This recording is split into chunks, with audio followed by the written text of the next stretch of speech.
Mga loves, good morning once again. Ito po, ayusin naman po natin ang mga wire ng ating kuryente na mga hindi na po naman nagagamit dahil nakaano lang po dito sa aming tindahan. Ayan, akin pong tatalian lang po itong po, kung paano natin gawin ang kuryente sa gilingan at kutkuran ng loob.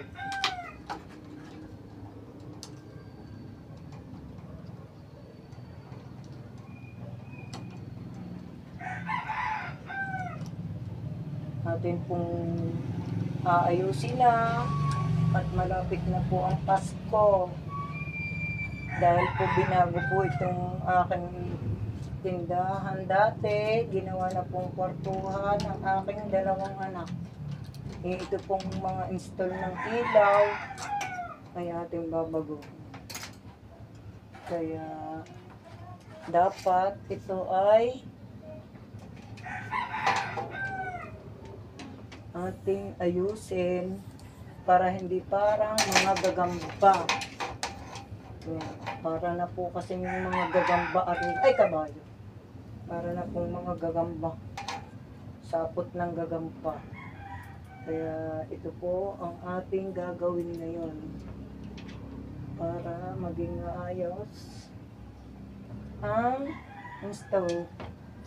Yan, puro na lang po itong mga gagantuhin lang po natin.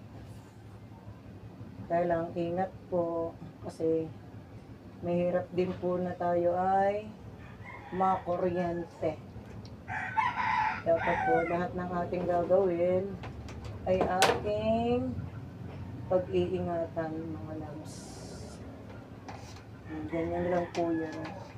Akin na lang pong itatabi para hindi siya mukhang bahay ng gagamba.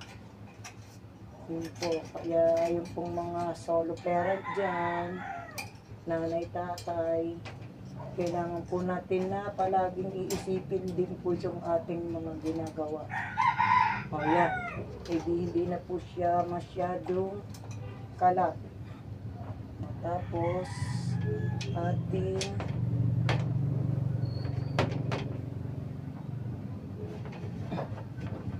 isusuksok dito sa suksukan. Yan. O, tingnan nyo ang ginagawa ng ating vlogs. Tapos, ida-direct na po natin to. Direct lang po. Walang pang plug. Woo!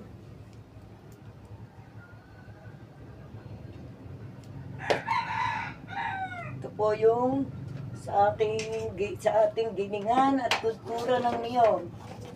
Yung install. Yan. Yan po. Need na. Ano yan? Wala po kasing wala po kasing direct na lang po natin.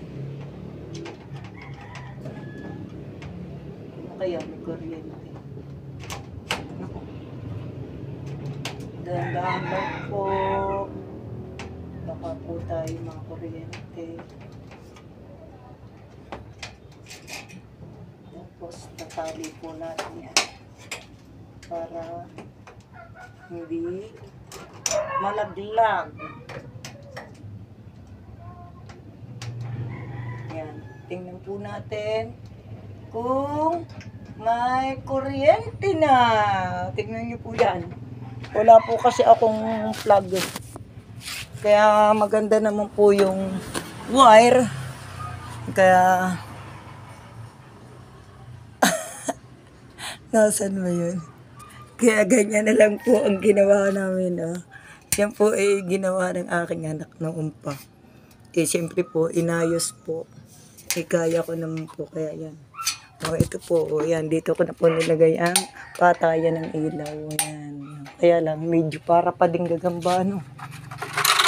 Saka na, pagka napais na po namin itong aming bahay. Ay, ito pa pala. Saan kaya to? Naku, ito ang maikli. Para sa kwartuhan ng aking isang ama. Good morning, good afternoon, have a blessed day. Ito po yung dati kong tindahan na pinagawa ko na pong kwartuhan ng aking mga anak. Ito po yung kwartuhan ng aking dalaga. Ayan, wala po siya ngayon kaya nakatiktok ang kanyang mga gamit. Ito naman po yung talaba. Saan ba yung dito kay Cairo? Ito naman po yung dun sa isang ano. Itong maikli Cairo. Itong sa iyo hindi abot. Gawa mo na lang ng paraan. Thank you so much. Bye bye bye. Love love love.